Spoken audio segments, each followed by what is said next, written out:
Friends, నిన్నటి నుండి అంటే జూలై 1 నుంచి కొత్త పన్నుల విధానం జీఎస్టీ అమల్లోకి వచ్చింది. సో సెంట్రల్ గవర్నమెంట్ జూలై 1ని నేషనల్ జీఎస్టీ డేగా ప్రకటించింది. ఫ్రెండ్స్, ఈ వీడియోలో జీఎస్టీలో కీ రోల్ ప్లే చేసే ఇన్పుట్ ట్యాక్స్ క్రెడిట్ గురించి ఎక్స్ప్లెయిన్ చేస్తా. అండ్ జీఎస్టీలో ఏ వస్తువుల ధరలు పెరుగుతాయి మరియు ఏ వస్తువుల ధరలు తగ్గుతాయో చూద్దాం. హాయ్ ఫ్రెండ్స్, నేను మీ Kiran. Welcome to my channel online guide Telugu. Friends, ఇప్పటివరకు మీరు నా ఛానల్ని సబ్స్క్రైబ్ చేసుకోకపోతే ఇక్కడ red colour subscribe button click చేసి నా ఛానల్ని సబ్స్క్రైబ్ చేసుకోండి. అండ్ ఇక్కడ బెల్ ఐకాన్ క్లిక్ చేయండి. అప్పుడే నేను ఏ కొత్త వీడియోస్ అప్లోడ్ చేసినా మీకు నోటిఫికేషన్స్ వస్తాయి. ఫ్రెండ్స్, జీఎస్టీ అంటే గూడ్స్ అండ్ సర్వీసెస్ ట్యాక్స్ అని మనకు తెలుసు. వన్ నేషన్ వన్ ట్యాక్స్, ఒక దేశానికి ఒకే పన్ను అనేది దీని నినాదం. మనకు ఇండిపెండెన్స్ డే వచ్చాక మన కంట్రీలో జరిగిన అతిపెద్ద రిఫార్మ్ ఇది. అంటే అతిపెద్ద సంస్కరణగా చెప్పొచ్చు. జీఎస్టీ వల్ల కామన్ పీపుల్కి మంచి జరుగుతుందని గవర్నమెంట్ చెబుతుంది. కానీ మరి ఎందుకు చాలా ఇండస్ట్రీస్ ఈ జీఎస్టీని వ్యతిరేకిస్తున్నాయి? సో ఎందుకు వ్యతిరేకిస్తున్నాయంటే వాళ్ళకి జీఎస్టీపై పూర్తిగా నాలెడ్జ్ లేకపోవడమే. ప్లస్ వీళ్ళకి టైం కూడా తక్కువగా ఇవ్వడం వల్ల వాళ్ళు కాస్త కన్ఫ్యూజ్ అయ్యారు. ప్లస్ మళ్ళీ ట్యాక్స్ 28% అంటే కాస్త భయపడ్డారు. అయినా ఇంత పెద్ద దేశంలో ఎన్నో రాష్ట్రాలు, ఎన్నో రకాల వ్యాపారాలు, ఎన్నో రకాల ప్రజలు ఉన్నప్పుడు ఎంత పెద్ద రీఫార్మ్ చేసినప్పుడు ఆటోమేటిక్గా ఇది కొంతమందికి నచ్చుతుంది, కొంతమందికి నచ్చదు. ప్లస్ ఈ జీఎస్టీలో పే చేసే ప్రతి ట్యాక్స్ని డిజిటలైజ్ చేయాలి, అంటే కంప్యూటరీకరించాలి. ఇది కూడా వ్యతిరేకించడానికి main reason. First 3 or 6 months ఈ ప్రాబ్లమ్స్ ఉంటాయి. తర్వాత జీఎస్టీలో ఉన్న ఈజీనెస్ తెలిసిన తర్వాత జీఎస్టీనే బాగుందని అంటారు. నా ఒపీనియన్ ప్రకారం ఈ జీఎస్టీ అనేది మంచి implement. GSTN, goods and services tax network అనే సంస్థని సెంట్రల్ గవర్నమెంట్ ఇంట్రడ్యూస్ చేసింది. బిజినెస్ చేసే ప్రతి ఫర్మ్, అంటే వ్యాపారం చేసే ప్రతి సంస్థ ఈ జిఎస్టిఎన్ దగ్గర రిజిస్టర్ చేసుకోవాలి. ఈ జిఎస్టిఎన్ నెట్వర్క్ దగ్గర రిజిస్టర్ చేసుకున్న ప్రతి సంస్థ ఖచ్చితంగా అకౌంట్స్ మెయింటైన్ చేయాలి. ట్యాక్స్ పేమెంట్స్ అండ్ రిటర్న్స్ని ఫైల్ చేయాలి. కాబట్టి ఎవ్రీ ఫర్మ్, ఎవ్రీ సంస్థ డీటెయిల్స్, వాళ్ళ ట్యాక్స్ పేమెంట్ డీటెయిల్స్ గవర్నమెంట్ దగ్గర ఉంటాయి. సో గవర్నమెంట్ ఎప్పటికప్పుడు ఈ సంస్థల్ని మానిటైజ్ చేస్తుంది. సో ఇక్కడ ఫ్రాడ్ చేయడానికి అవకాశమే లేదు.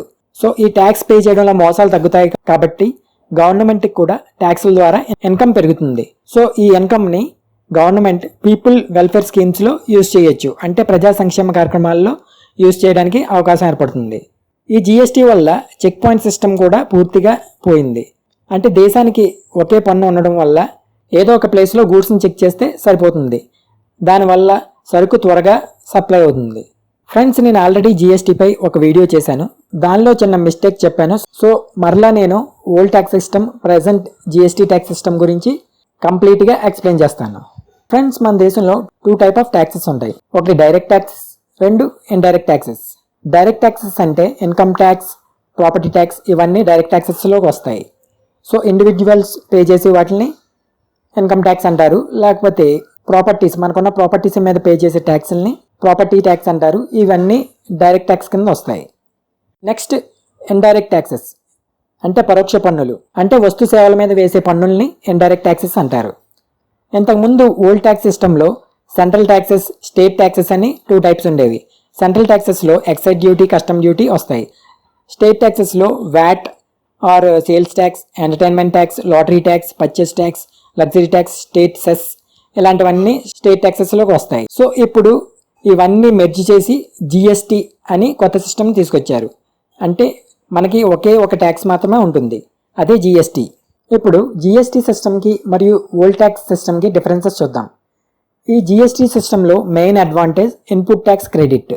ఇదే జిఎస్టీ సిస్టంలో కీ రోల్ ప్లే చేస్తుంది. ప్లస్ జిఎస్టీ సిస్టంలో క్యాస్కేడింగ్ ఎఫెక్ట్ ఉండదు, అంటే పన్నుపై పన్ను వేసే ప్రభావం ఉండదు. జిఎస్టీ సిస్టమ్ వల్ల అందరికీ బెనిఫిట్స్ ఉంటాయి. ఇటు వ్యాపారస్తులకి ఉంటుంది, ఇటు కన్జ్యూమర్కి బెనిఫిట్స్ ఉంటాయి. కానీ ఓల్డ్ ట్యాక్స్ సిస్టంలో ఇన్పుట్ ట్యాక్స్ క్రెడిట్ ఉండదు, ప్లస్ క్యాస్కేడింగ్ ఎఫెక్ట్ ఉంటుంది. అంటే ట్యాక్స్ పై ట్యాక్స్ వేస్తారు. సో వస్తువుల ధరలు బాగా పెరుగుతాయి. సో దీనివల్ల కన్జ్యూమర్స్కి బెనిఫిట్ ఉండదు, వ్యాపారస్తులకి బెనిఫిట్ ఉండదు. సో ఇవన్నీ ఒక ఎగ్జాంపుల్ ద్వారా మీకు నేను డీటెయిల్గా ఎక్స్ప్లెయిన్ చేస్తాను. ఓల్డ్ ట్యాక్స్ సిస్టంలో మరియు జిఎస్టీ సిస్టంలో ట్యాక్స్ని ఒకే ఫార్మాట్లో వేస్తారు. ఓల్డ్ ట్యాక్స్ సిస్టంలో ఇన్పుట్ ట్యాక్స్ క్రెడిట్ ఉండదు, జిఎస్టీ సిస్టంలో ఇన్పుట్ ట్యాక్స్ క్రెడిట్ ఉంటుంది. ఇదే డిఫరెన్స్, మిగతాదంతా same to same. Old tax సిస్టంలో ఒక వస్తువు ధర ఎలా పెరుగుతుందో చూద్దాం. ఫర్ ఎగ్జాంపుల్, ఓల్డ్ ట్యాక్స్ సిస్టంలో ఒక షర్ట్ తయారు చేయడానికి ట్యాక్స్లు ఎలా పడతాయో ఒకసారి చూద్దాం. ఫస్ట్ ఓ షర్ట్ తయారు చేయడానికి మ్యానుఫ్యాక్చరర్ రా మెటీరియల్ కొంటాడు, అంటే క్లాత్, బటన్స్, దారం ఇవన్నీ కొంటాడు. సో ఈ రా మెటీరియల్ మీద మ్యానుఫ్యాక్చరర్ గవర్నమెంట్కి 5% ట్యాక్స్ పే చేశాడు అనుకుందాం. ఈ 5%లో central taxes, state tax, VAT include అయి ఉందనుకుందాం. ఈ 50 రూపీస్ మీద 5% ట్యాక్స్ వేస్తే 2.5 రూపీస్ అవుతుంది. అంటే 50 + 2.5 52.5 అవుతుంది. సో ఈ 52.5కి ఈ manufacturer making charges plus profit వేసుకుని ఒక 47.5 వేసుకుంటే 52 + 47.5 100 రూపీస్ అవుతుంది. సో ఇక్కడ మళ్ళీ మ్యానుఫ్యాక్చరర్ 100 రూపీస్ మీద కూడా ట్యాక్స్ పే చేయాలి. మళ్ళీ ట్యాక్స్ 5% పే చేస్తే 100 రూపీస్కి 5% వేస్తే 5 రూపీస్ అవుతుంది. అంటే 100 + 5 105 రూపీస్ అవుతుంది. సో ఇక్కడ మ్యానుఫ్యాక్చరర్ రా మెటీరియల్ మీద ట్యాక్స్ పే చేశాడు, ప్లస్ ఫైనల్ ప్రొడక్ట్ మీద కూడా ట్యాక్స్ పే చేశాడు. ఇప్పుడు మ్యానుఫ్యాక్చరర్ ఈ ప్రొడక్ట్ని హోల్సేలర్కి 105 రూపీస్కి అమ్ముతాడు. ఇప్పుడు హోల్సేలర్ మ్యానుఫ్యాక్చరర్ నుండి 105 రూపీస్కి ఈ షర్ట్ అనేది కొంటాడు. ఇక్కడ మ్యానుఫ్యాక్చరర్ తను పే చేసిన ట్యాక్స్ 5 రూపీస్ని హోల్సేలర్కి పాస్ చేస్తున్నాడు. ఇక్కడ హోల్సేలర్ మ్యానుఫ్యాక్చర్ నుంచి గూడ్స్ కొంటున్నాడు కాబట్టి ఇక్కడ హోల్సేలర్ కూడా ట్యాక్స్ పే చేస్తున్నట్టు అవుతుంది. సో హోల్సేలర్ 105కి ఒక 45 రూపీస్ ప్రాఫిట్ వేసుకుంటే 150 రూపీస్ అవుతుంది. దీనిపై మళ్ళీ హోల్సేలర్ 5% ట్యాక్స్ పే చేస్తాడు. అంటే 150 మీద 5% 7.5 అవుతుంది. అంటే 150 + 7.5 157.5 అవుతుంది. సో హోల్సేలర్ ఇక్కడ సెకండ్ టైం ట్యాక్స్ పే చేశాడు. అంటే పాత 5 రూపీస్ ప్లస్ ఇక్కడ 7.5, ఇక్కడ 2 టైమ్స్ ట్యాక్స్ పే చేస్తున్నాడు. ఇలా ఓల్డ్ ట్యాక్స్ సిస్టంలో ట్యాక్స్ మీద ట్యాక్స్ పే చేస్తారు. దీన్నే క్యాస్కేడింగ్ ఎఫెక్ట్ అంటారు, అంటే ద్వంద్వ పన్నుల విధానం అని కూడా అంటారు. నెక్స్ట్ హోల్సేలర్ రిటైలర్కి 157.5 రూపీస్కి గూడ్స్ షర్ట్ని అమ్ముతాడు. ఈ రిటైలర్ 157.5కి ప్రాఫిట్ 42.5 వేసుకుంటే 200 రూపీస్ అవుతుంది. సో రిటైలర్ కూడా ఇక్కడ 5% 200 మీద 5% ట్యాక్స్ పే చేస్తాడు. 200 మీద 5% ట్యాక్స్ అంటే 10 రూపీస్ అవుతుంది. 200 + 10 210 రూపీస్ అవుతుంది. ఇక్కడ రిటైలర్ కూడా 2 టైమ్స్ ట్యాక్స్ పే చేశాడు. ఇక్కడ రిటైలర్ మనకు 210 రూపీస్కి షర్ట్ని అమ్ముతాడు. ఇప్పుడు ఇదే షర్ట్ తయారీకి జిఎస్టీ సిస్టంలో ట్యాక్స్లు ఎలా అప్లై అవుతాయో చూద్దాం. ఈ జిఎస్టీ సిస్టంలో main advantage input tax credit. ఈ జిఎస్టీ సిస్టంలో కూడా ట్యాక్స్లు వేసే విధానం ఓల్డ్ ట్యాక్స్ సిస్టంలో లాగే ఉంటుంది. ఫర్ ఎగ్జాంపుల్, మ్యానుఫ్యాక్చర్ షర్ట్ తయారు చేయడానికి రా మెటీరియల్కి 50 రూపీస్ పే చేస్తే దాని మీద గవర్నమెంట్కి జిఎస్టీ 5% పే చేస్తాడు. అంటే 50 మీద 5% అంటే 2.5 రూపీస్. అంటే 50 + 2.5 52.5. మళ్ళీ మ్యానుఫ్యాక్చరర్ ప్రాఫిట్ 47.5 రూపీస్ వేసుకుంటే 100 టోటల్ 100 రూపీస్ అవుతుంది. ఇక్కడ సేమ్ మ్యానుఫ్యాక్చరర్ జిఎస్టీ 5% పే చేస్తాడు. 100 మీద 5% 5 రూపీస్, 100 + 5 105 రూపీస్. కానీ జిఎస్టీ సిస్టంలో రా మెటీరియల్ మీద పే చేసిన ట్యాక్స్ని తిరిగి క్లెయిమ్ చేసుకోవచ్చు. ఇక్కడ మ్యానుఫ్యాక్చరర్ రా మెటీరియల్ మీద 5% ట్యాక్స్ పే చేశాడు. అంటే 2.5 రూపీస్ పే చేశాడు. ఈ 2.5 రూపీస్ని మ్యానుఫ్యాక్చర్ తిరిగి క్లెయిమ్ చేసుకోవచ్చు. దీన్నే మనం ఇన్పుట్ ట్యాక్స్ క్రెడిట్ అంటాం. నెక్స్ట్, మ్యానుఫ్యాక్చరర్ హోల్సేలర్కి 105కి గూడ్స్ సప్లై చేస్తాడు.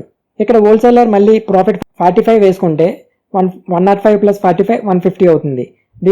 దీనిపై మళ్ళీ జిఎస్టీ 5% ట్యాక్స్ పే చేస్తే 150 మీద 5% 150 + 7.5 157.5 అవుతుంది. ఇక్కడ ఆల్రెడీ హోల్సేలర్ 105లో 5 రూపీస్ ట్యాక్స్ పే చేశాడు. సో ఈ పే చేసిన ట్యాక్స్ని మళ్ళీ తిరిగి హోల్సేలర్ క్లెయిమ్ చేసుకోవచ్చు. సో ఇదే input tax credit. So wholesaler రిటైలర్కి 157.5కి షర్ట్ని అమ్ముతాడు. ఇక్కడ రిటైలర్ 157.5కి ఒక 42.5 ప్రాఫిట్ వేసుకుంటే 200 రూపీస్ అవుతుంది. ఇక్కడ 200 రూపీస్ మీద రిటైలర్ 5% జిఎస్టీ పే చేస్తాడు. సో 200 + 10 రూపీస్ 210 రూపీస్ అవుతుంది. ఇక్కడ retailer already 7.5 rupees tax pay చేశాడు. ఈ 7.5 రూపీస్ని రిటైలర్ ఇన్పుట్ ట్యాక్స్ క్రెడిట్ కింద క్లెయిమ్ చేసుకోవచ్చు.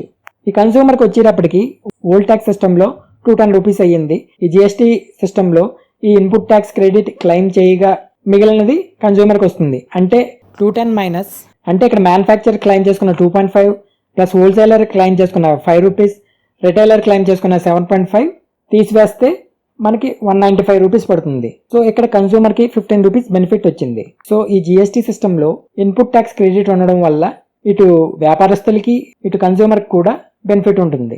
ఈ జిఎస్టీ సిస్టంలో వ్యాపారస్తులు ఈ ప్రాసెస్ని కరెక్ట్గా ఇంప్లిమెంట్ చేస్తే కన్జ్యూమర్కి 100% బెనిఫిట్ అనేది మాత్రం ఉంటుంది. ఫ్రెండ్స్, జిఎస్టీలో 3 కైండ్స్ ఉంటాయి. అవి CGST central goods service tax, SGST state goods service tax, IGST integrated goods service tax. ఇవి ఎలా అప్లై అవుతాయో చూద్దాం. సేల్ విత్ ఇన్ స్టేట్, ఒక రాష్ట్రంలో జరిగిన ట్రాన్సాక్షన్స్పై పే చేసే ట్యాక్స్ని సెంట్రల్ గవర్నమెంట్ మరియు స్టేట్ గవర్నమెంట్ ఈక్వల్గా పంచుకుంటాయి. ఫర్ ఎగ్జాంపుల్, ఆంధ్రప్రదేశ్లో 1000 రూపీస్ గూడ్స్ని మన స్టేట్లోనే అమ్మితే దానిపై జిఎస్టీ 12 రూపీస్ అయితే 1000 ప్లస్ 12% 120 రూపీస్ అవుతుంది. ఈ 12% ట్యాక్స్ని సెంట్రల్ గవర్నమెంట్ మరియు స్టేట్ గవర్నమెంట్ ఈక్వల్గా పంచుకుంటాయి. అంటే 6% ప్లస్ 6%గా పంచుకుంటాయి. అంటే 120 రూపీస్ని 60 ప్లస్ 60 రూపీస్గా పంచుకుంటాయి. సేల్ టు అనదర్ స్టేట్ అంటే వేరే రాష్ట్రంలో జరిగిన ట్రాన్సాక్షన్స్పై వచ్చే ట్యాక్స్ని సెంట్రల్ గవర్నమెంట్ కలెక్ట్ చేసుకుంటుంది. దీన్ని ఐజిఎస్టీ అంటారు, integrated goods service tax. For example, ఆంధ్రప్రదేశ్లో తయారు చేసిన ఒక 1000 రూపీస్ గూడ్స్ని మహారాష్ట్రలో సేల్ చేస్తే దానిపై 12% ట్యాక్స్ వేస్తే 1000 రూపీస్పై 12% 120 రూపీస్ అవుతుంది. ఈ 12% ట్యాక్స్ని సెంట్రల్ గవర్నమెంట్ కలెక్ట్ చేసుకుంటుంది. ఈ జిఎస్టీలో వస్తువుల్ని 5 స్లాబ్స్గా డివైడ్ చేశారు. 0%, 5%, 12%, 18% అండ్ 28%. 1211 వస్తువులకి జిఎస్టీ ట్యాక్స్ని ఖరారు చేశారు. వీటిలో 81% వస్తువులు 0%, 5%, 12% కేటగిరీస్లోనే ఉన్నాయి. వీటిలో ధరలు తగ్గే వస్తువులు చూద్దాం. మనం డైలీ వాడే నిత్యావసర వస్తువులన్నీ ధరలు తగ్గాయి. ఫర్ ఎగ్జాంపుల్, పెరుగు, వెన్న, మసాలా దినుసులు, గోధుమలు, బియ్యం, ఆయిల్స్ అన్నీ, చక్కెర, పళ్ళు, కూరగాయలు, స్వీట్లు, నూడిల్స్, సబ్బులు, డిటర్జెంట్ పౌడర్స్, అగరబత్తీలు, కొవ్వొత్తులు, కిరోసిన్, టూత్పేస్ట్లు, 500 కంటే తక్కువ ఉన్న పాదరక్షలు, 1000 కంటే తక్కువ ఉన్న దుస్తులు, హెల్మెట్లు, బైక్లు, స్కూటర్లు, లగ్జరీ కార్లు, ఎకానమీ క్లాస్ విమానం టికెట్లు, సిమెంట్, ఇటుకలు, ఎరువులు, ఈ వస్తువులపై ట్యాక్స్ తగ్గుతుంది. ఇప్పుడు ఈ జిఎస్టీలో ధరలు పెరిగే వస్తువుల్ని చూద్దాం. ముఖ్యంగా మొబైల్ ఫోన్స్. దీనిపై ఓల్డ్ ట్యాక్స్ 6% ఉండేది, దీన్ని 18%కి పెంచారు. సో ఇక్కడ మొబైల్ రేట్స్ కాస్త పెరగచ్చు, భారీగా మాత్రం పెరగవు. ఎందుకంటే ఇన్పుట్ ట్యాక్స్ క్రెడిట్ కూడా క్లెయిమ్ చేసుకుంటే సో మొబైల్ ఫోన్ ధరలు పెద్దగా పెరిగే అవకాశం ఉండదు. అలాగే టీవీలు, ఫ్రిడ్జ్లు, వాషింగ్ మిషన్లు, ఏసీలు వీటిపై 20% ట్యాక్స్ ఉండేది, ఇది 28%కి పెరిగింది. నెక్స్ట్, సర్వీస్ సెక్టార్పై ట్యాక్స్ 15% నుండి 18% పెరిగింది. ఈ సర్వీస్ సెక్టార్లో banking, insurance, telecom, chit fund మొదలైనవి ఉంటాయి. అంటే టెలిఫోన్ బిల్లు, నెట్ బిల్లులు, క్రెడిట్ కార్డ్స్, ఇన్సూరెన్స్ పాలసీస్ మీద ట్యాక్స్ పెరుగుతుంది. నెక్స్ట్, గోల్డ్పై కూడా కాస్త ట్యాక్స్ పెరుగుతుంది.